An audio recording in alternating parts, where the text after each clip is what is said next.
Hey guys, today I'll be taking a look at the 2022 Senate map based on the largest Republican internal pollster in the country, and that of course is the Trafalgar Group. So we've seen time and time again that if we look at the Senate map based only on an average of every single poll that's been released, we see the Democrats are leading in 53 to 54 states. However, if we look at the polls from the most Republican pollster in the country, we do see a slightly different map. However, it will be very interesting to look at because they do have Democrats leading in some pretty surprising races as well. And of course, this is the most Republican pollster in the entire country. The Trafalgar Group is known for almost always skewing their polling results in favor of whoever the Republican candidate is in a certain race.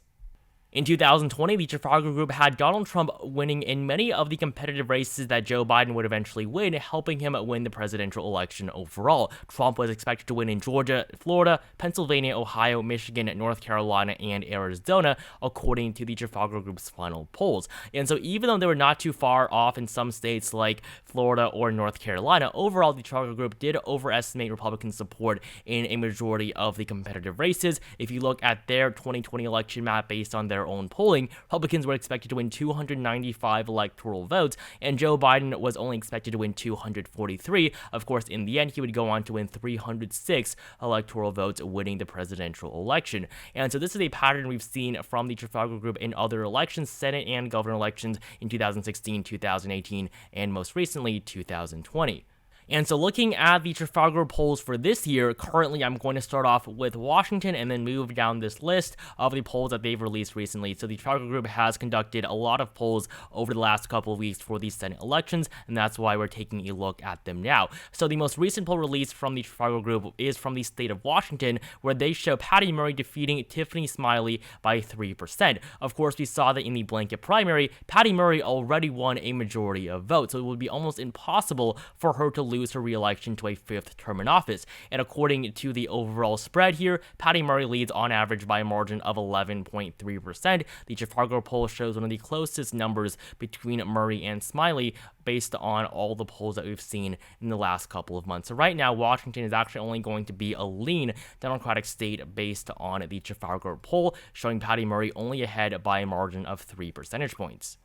Next up in Georgia, Herschel Walker actually leads by 1% against Raphael Warnock according to this latest poll. Now, this is really not that big of a deal for the Warnock campaign. The final Trafalgar poll for the runoff election between Warnock and Loeffler in 2020 actually showed Loeffler leading by 1%. So Herschel Walker leading by 1% in this election really does not have that big of an impact on the race overall. The average still has Warnock leading by 1.7%, and Warnock has done very well in the summer months, leading in most of the polls conducted between the two candidates in the months of June, July, and August. However, if you look at the most recent three polls, they have shown Herschel Walker ahead, but Emerson College is also known for skewing results in favor of Republicans, but I do think the Georgia race is going to be very, very competitive. I mean, this is probably going to be, besides Nevada, the most competitive Senate race that we have this year. However, if we do look at the governor election in Georgia, Brian Kemp leads by 5.1% against Stacey Abrams. So it's not that Republicans are doing bad in Georgia, it's simply that Herschel Walker is a terrible candidate for the Senate race. That's why Republicans are doing so poorly in this election. Warnock, on average, is up by almost 2 percentage points,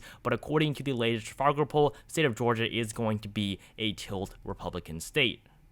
In Arizona, Mark Kelly leads by 3% against his Republican challenger, that being Blake Masters. And just like in Georgia, the Republican nominee in these races simply are not as electable as the Democratic incumbents. The most Republican pollster in the country has Mark Kelly winning as one of the most vulnerable Democrats running for their re-elections this year. If you look at the overall average, though, Mark Kelly is ahead by 7.8%, a significantly larger margin. And according to the 530 forecast, Democrats have a 76% chance at holding on to Arizona. I mean, just look at the Senate map right here. Arizona is a state that's voted for Republicans in presidential elections for decades before Joe Biden finally won it in 2020. Arizona should be a very winnable state for Republicans. I mean, if you look at the states that Republicans should be targeting this year, they should be the states of Georgia, Arizona, Nevada, and New Hampshire. All four of these races had close presidential elections, with the exception of New Hampshire. Joe Biden did win it by 7%, but these other four remaining races, we had margins of victory for Joe Biden all less than 3%. In Arizona, Joe Biden only won the election by 0.2%, but in the Senate election right now, Mark Kelly is ahead by 7.8%. However, Georgia, we do have is still a very competitive race. The 538 forecast only gives Raphael Warnock a 51% chance at winning. So right now, according to the Trafalgar Group, Arizona is going to be a lean Democratic state, just as blue as the state of Washington. And moving on to Wisconsin, we are probably the most surprising poll on this list. For a very long time, Ron Johnson was thought to be in a pretty good position going into his election for a third term, but after Mandela Barnes won the Democratic nomination earlier last month, he has led in every single poll released, and the most recent Trafalgar poll has him up by 2%.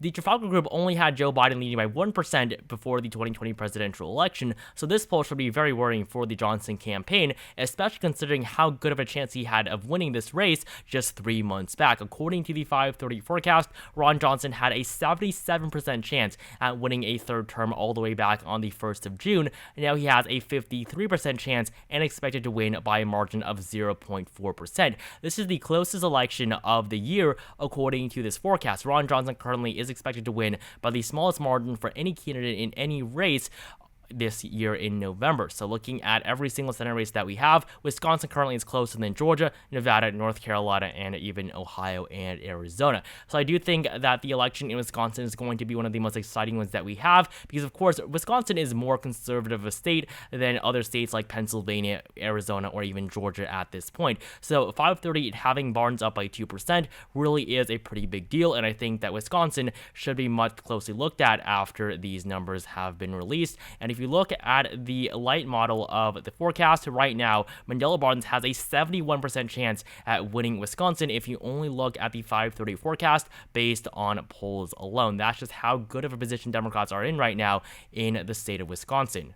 We also have a new poll from Colorado. Michael Bennet leads by 6% against Joe Dea. This is not too far off from the overall average that has Bennet up by 8.6%. He was first appointed in 2009, then won re-election in 2010 and 2016, so he's in a pretty good position right now. Michael Bennet is not going to lose his re-election to a third term, and 530 currently gives him an 89% chance at winning that third term against Joe Dea. Joe Dea is not that bad of a Republican nominee, but the D next to Michael Bennet's name is going to be enough for him to win in a state that Joe Biden carried by 14% in the previous presidential election. So Colorado right now is going to be a likely Democratic state based on the latest Trafalgar poll.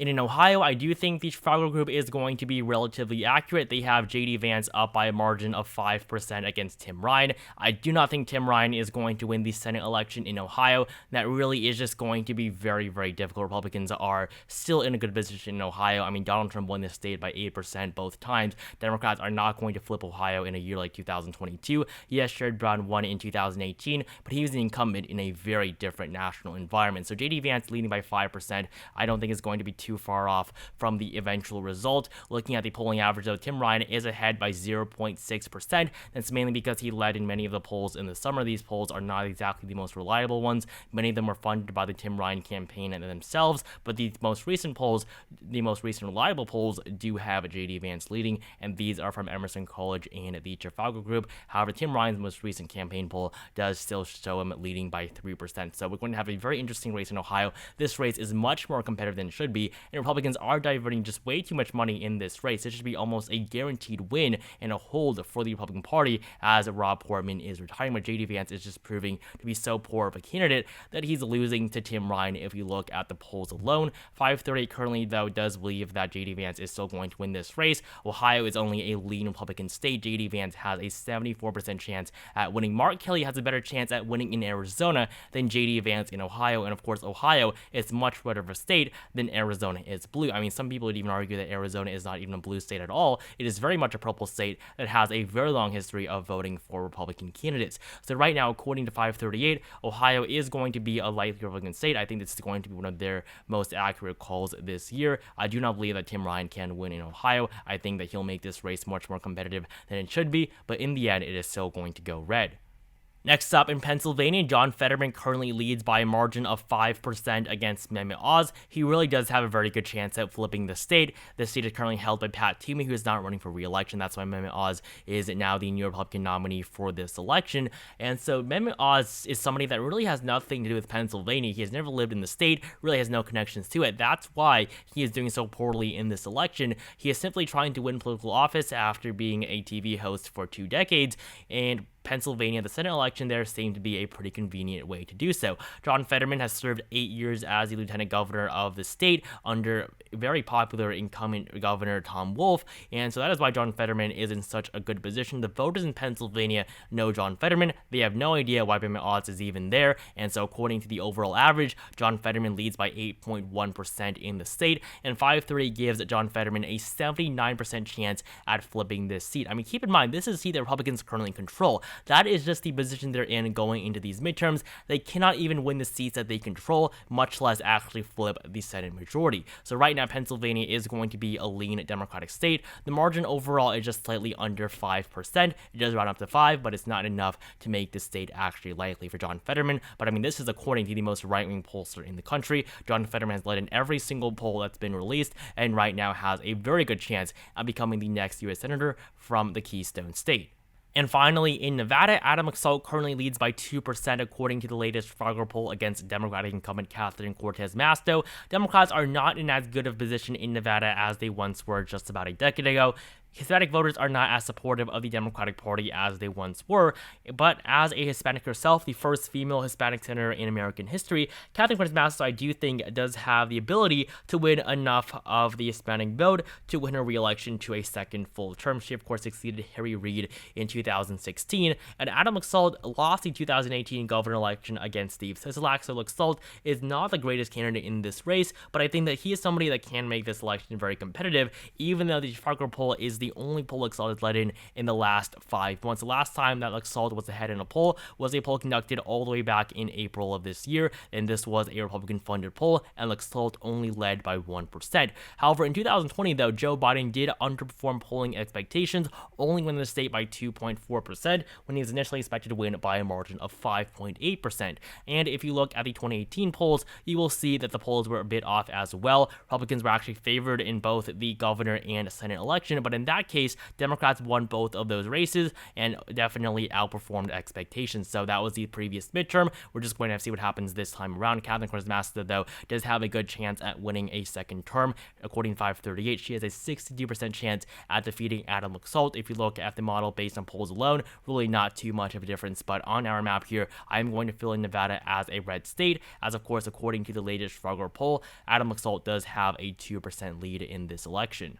And so this is the 2022 Senate map based on the Trafalgar Group's latest polls. 49 for Democrats, 49 for Republicans, 2 flips for Democrats in Pennsylvania and Wisconsin, and 2 flips for Republicans in Nevada and Georgia. However, I'm going to fill in North Carolina and New Hampshire just with common sense here. Both of these states are going to receive lean ratings. One is going to go to the GOP, and one is going to go to the Democrats. And so right now, we're going to see a 50-50 map based on the latest polls conducted by the most right-wing pollster in the country. And the big thing here is not what this map explicitly shows. I don't think Democrats are going to win Wisconsin and Pennsylvania, but then lose Nevada and Georgia.